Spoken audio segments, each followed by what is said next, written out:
Hi. Wow. Sorry. Oh, it's great to be back. Who here is optimistic about the future? Who are the optimists? Yeah, damn right.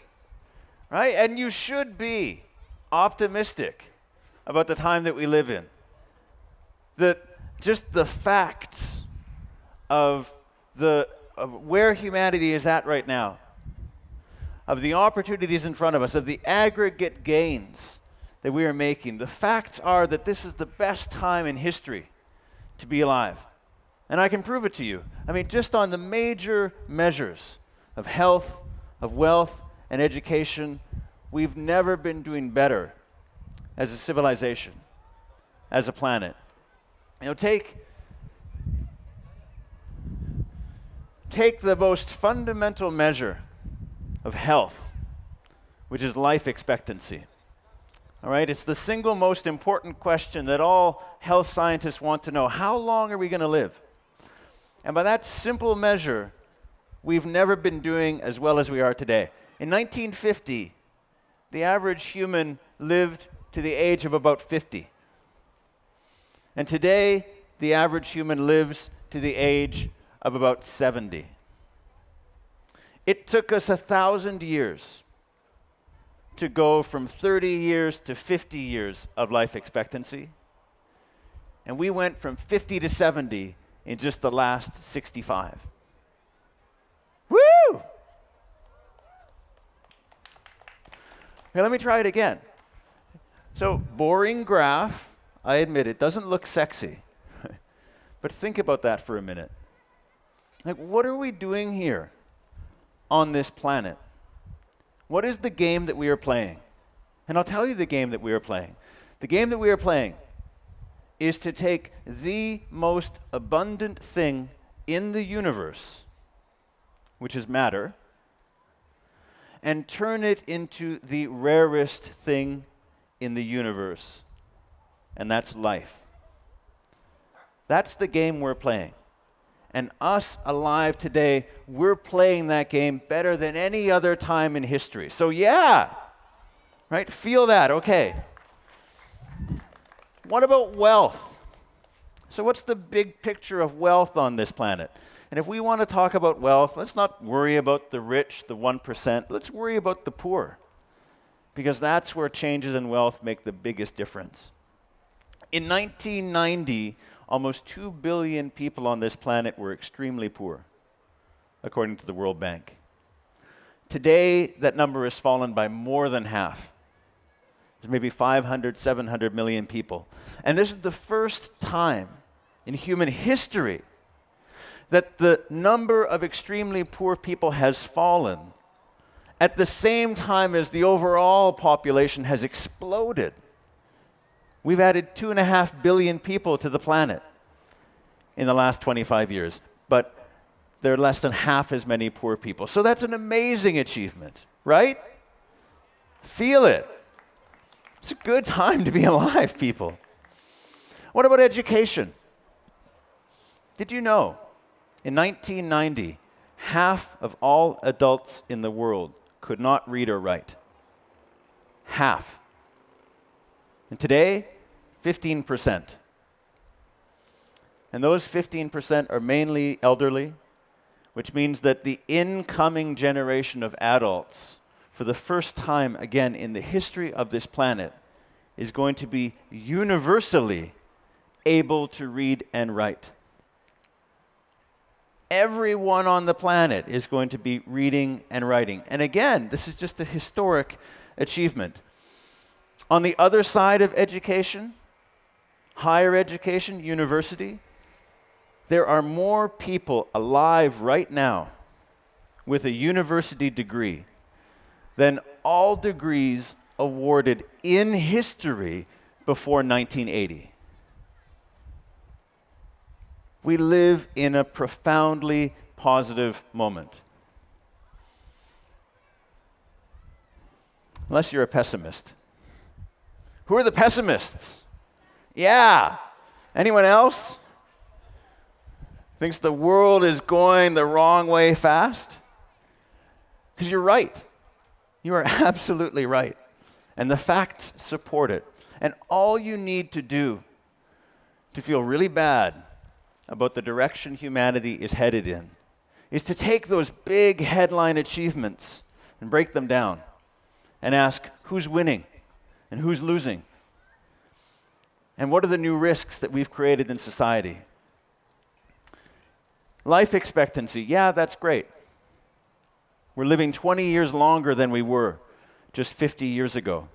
But take one of the richest countries of the world, the US, and the difference in life expectancy between the richest and the poorest part of that country is 20 years. So you can erase global gains just by moving to the other side of town. We're all living longer. We're having fewer children.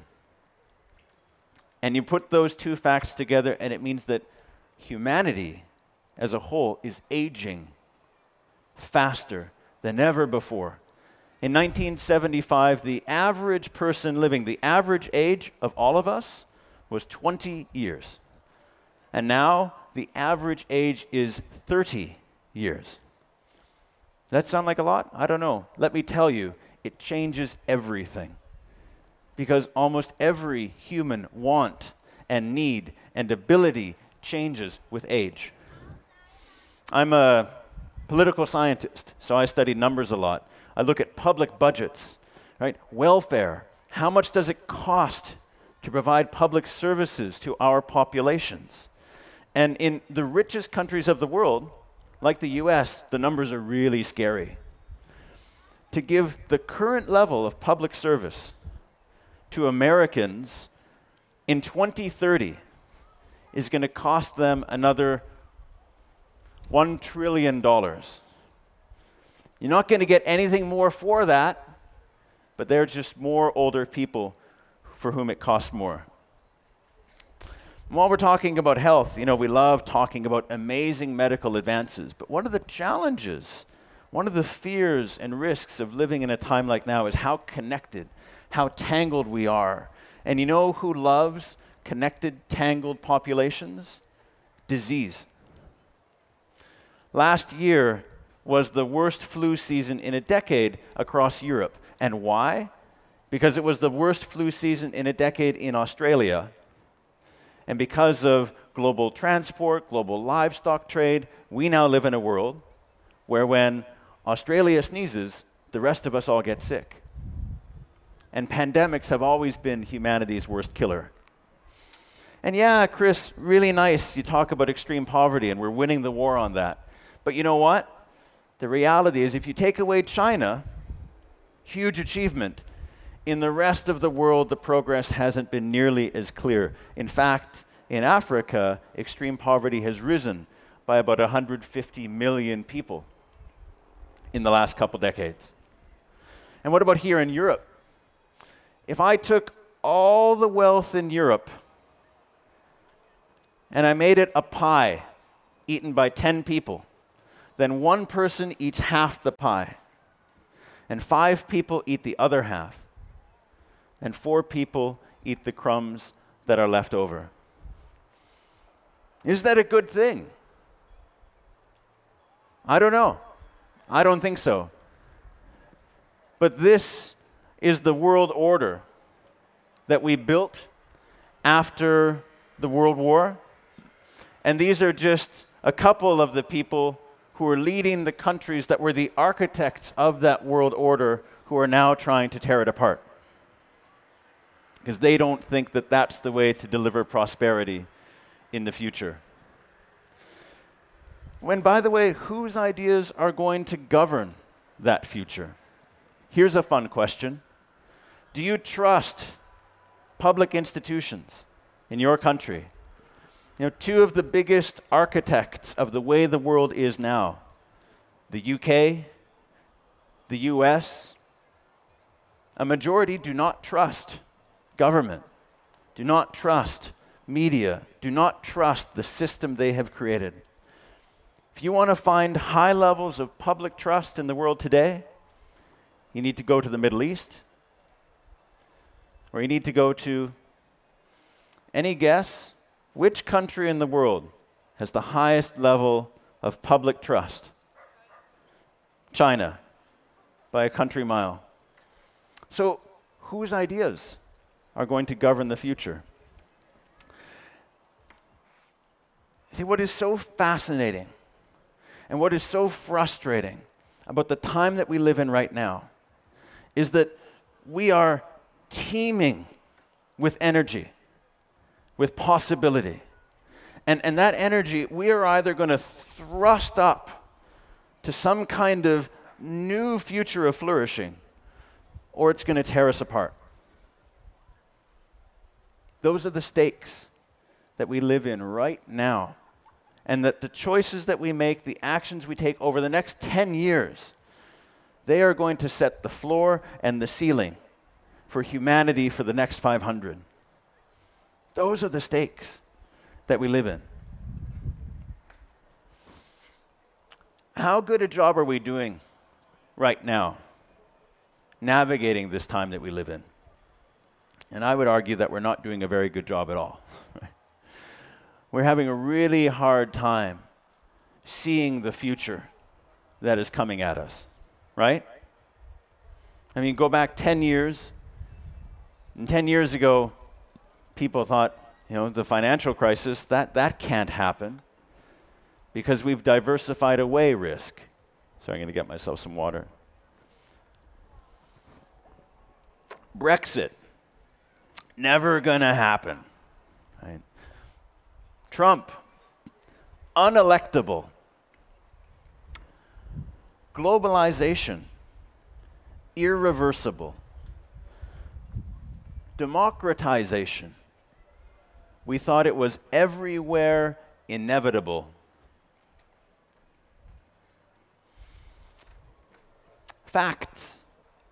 Facts were something real. Facts were something you couldn't disagree with. And Harvey Weinstein was a respected man in Hollywood. How quickly the world changes. We thought we saw the world so clearly 10, 15 years ago. And it turns out that we were looking with one eye closed the whole time. We just couldn't judge the events coming at us, and they just kept hitting us in the head again and again and again and again. Right? We have no perspective on the time we live in, on what to expect. And that's the challenge. We need to gain some kind of perspective on events. And it's really hard. What do you need to get perspective? You need you need 2 points, right? A here and a there. And if you've got those 2 points, you can stand back and you can see what's coming at you. And the challenge today is that all these things we're dealing with, they're global. So there's no place you can go to get away from them, to get some distance from them, to see them from afar. And that's why I argue that, okay, well then, what we need to do is find some perspective in time. Right? We need a present and we need a past. And the time in the past that I like to stand to get some sense of the present, some perspective, is the Renaissance. I believe that we are living in a second Renaissance. That is the deep truth of the moment that we are in. And I'll explain why or what that means in a moment, but let me just tell you the why. Think of it this way. 500 years from now, when the future of our present is written, what will the first line of the first page of our history be? It's going to be the internet. Right? The first time in human history when our tools could start to communicate together. And 500 years ago, in Europe, the first line of the first page of the history of the Renaissance was, of course, Gutenberg's press, the advent of print, and the transformation that worked on human communication. And what about the second line of our page in the history book? The second line is going to be globalization. When the fall of the Berlin Wall, the end of the Cold War, we tore down barriers to the spread of goods and capital and people and ideas, and put the world's resources into new and global motion. And 500 years ago, the second line of their page in the history books was the voyages of discovery, when Magellan and Da Gama and Christopher Columbus, they set sail and they discovered all of the undiscovered parts of the world. This was the best map of the world that Europe had access to in the 1450s. That's Europe kind of up in the upper left. There's Africa on the lower left. There's no southern tip. That's the Indian Ocean. People thought it was landlocked. And the Americas didn't even exist. But within just 50 years, this became Europe's map of the world. And they, too, put the world's precious resources into global motion for the very first time. What about the third line of our page in the history books? I can tell you right now, the third line is going to be how parts of the world that had been on the margins of politics, of economics, of military might, they suddenly take center stage and shape the course of history. And 500 years ago in the Renaissance, that new kid on the block was you, was us, was Europe.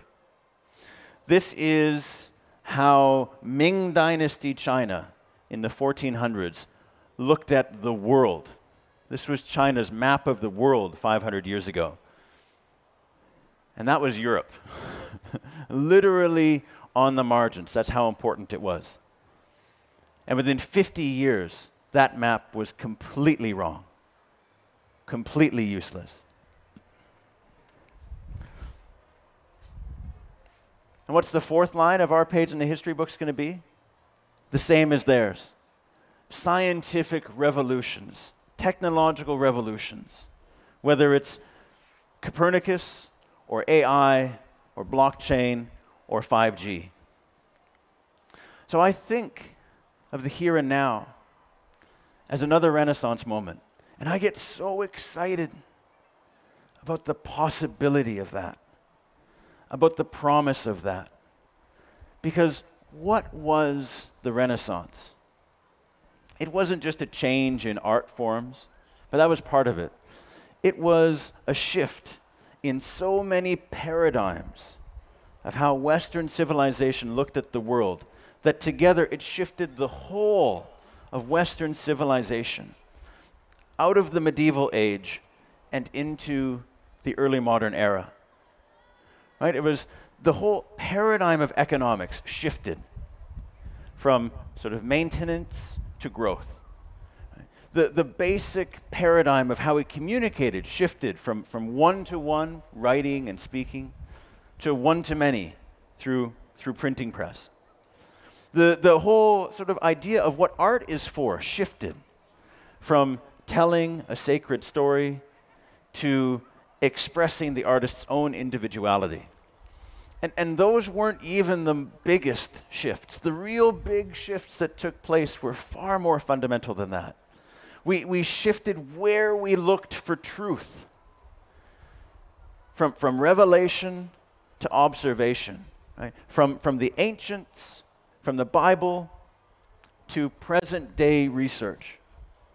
And we shifted the whole idea of what is good, of what are we trying to do on this planet, from obedience, understanding our place in creation and staying there, to a whole story of progress, trying to figure out how we could grow, how we could become more. Everyone knows this picture, right? Has anyone ever explained the meaning to you? The square, 4 corners, 4 seasons, represents Earth. And the perfect circle represents heaven. And by putting us in the middle of both, Da Vinci was saying something radical something new, which is that we are free now to decide where in creation are we going to live. Are we going to be mere beasts like the other creatures on earth, or are we going to be angels like the creatures in heaven? And that's up to us. And that was a shift that the Renaissance brought to people. So I go around the world and I tell people this idea that, I think that we live in a moment like that, where we could transform life on this planet. Not just little things like the technology in our pockets, but big things like how we think and what we value. And a lot of people get skeptical about that. And I ask them, well, it all makes sense to me, so what are you skeptical about? And if I probe them, what often comes back at me is, well, you know what? There's just something kind of arrogant about that idea. That we are that special. That we are alive at this moment when civilization changes. And my answer to that, I carry with me in my pocket everywhere I go. And you won't be able to see this very well, but I want to share it with you. This is an ugly piece of metal. There's some lead in here, and there's some iron and uranium and platinum. Anybody want to guess what this is? It's a meteorite. It's a meteorite. It's 4.6 billion years old. This little rock in my hand is older than the planet that we're standing on.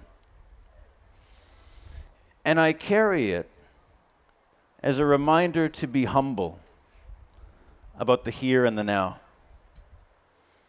That, Earth is just a fragment of dust in the universe. And that the present, us living now, we are so far from the end of human evolution. See, people tell me, no, it's too crazy. It's too arrogant to imagine that we are living in a second Renaissance. But I argue that no. To believe that we are alive in a Renaissance, that's the humble option.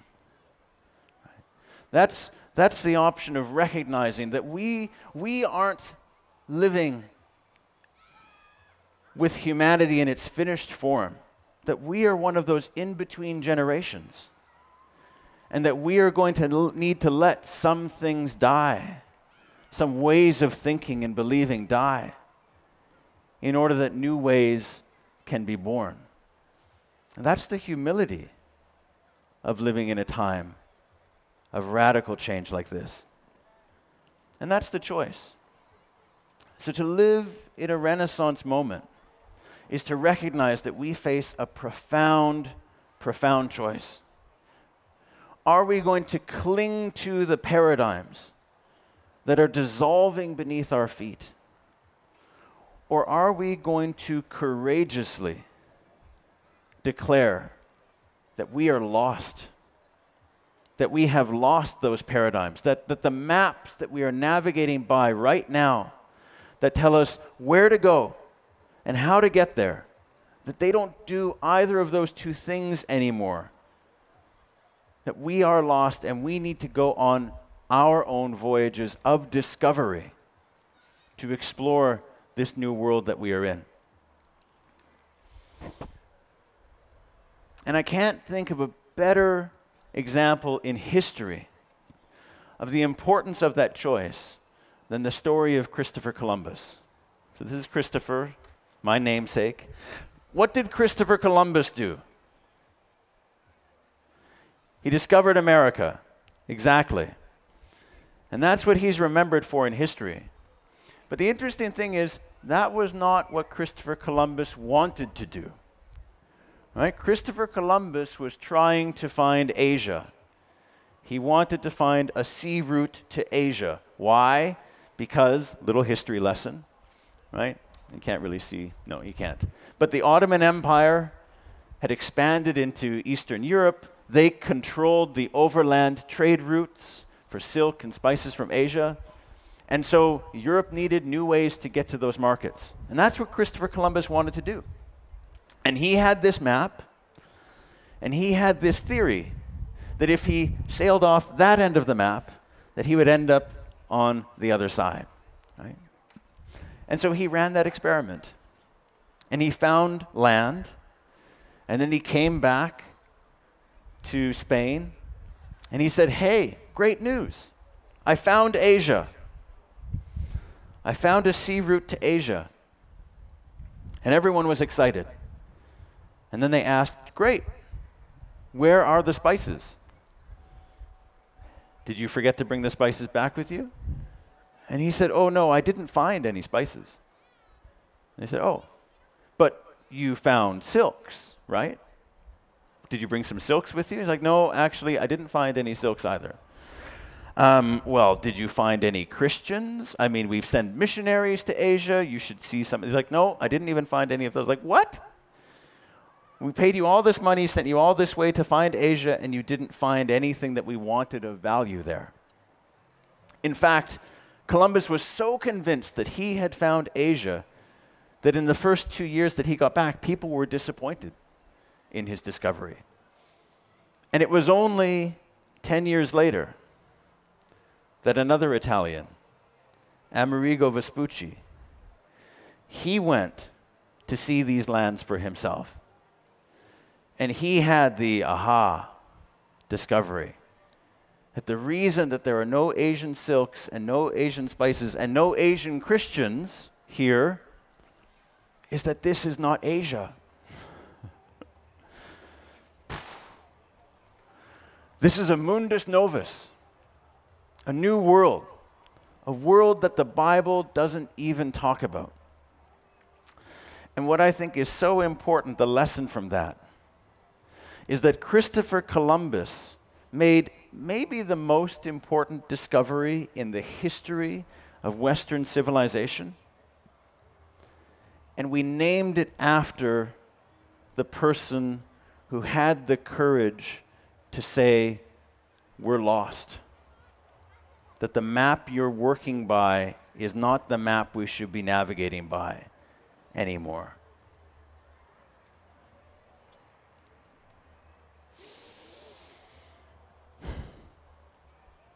Now, I talk to a lot of people about the time we live in, about these giant crises that we face today in the world. These crises that need to be solved, but can't be solved. And so we feel anxious and afraid and fearful, maybe depressed, climate change, AI, robotics, the pressure that they're putting upon society. We don't know how to solve these problems. Does anybody feel that way? What I want us to also feel, to also see, is that we can feel liberated at the same time. That these same giant crises that tell us that nothing is working anymore, that none of the ways of solving problems work, that they are also our opportunity to come together in new ways, to break past compromises, to imagine new possibilities.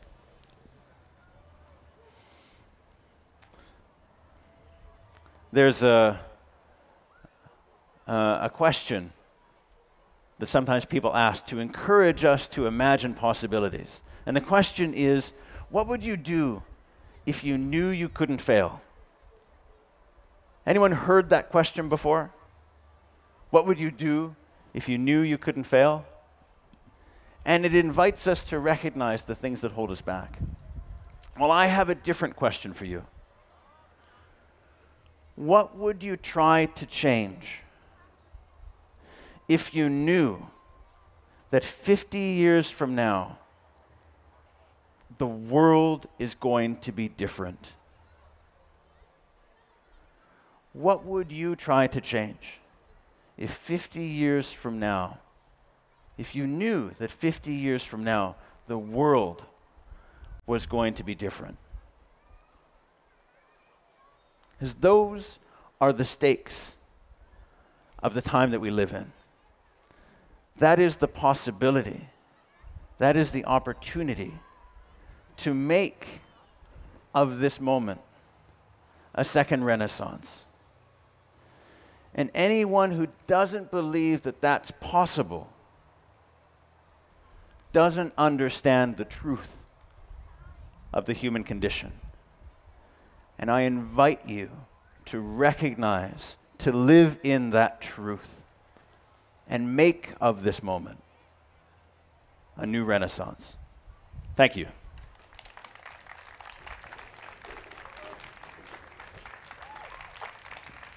Christophers, Kutarna. Thank you.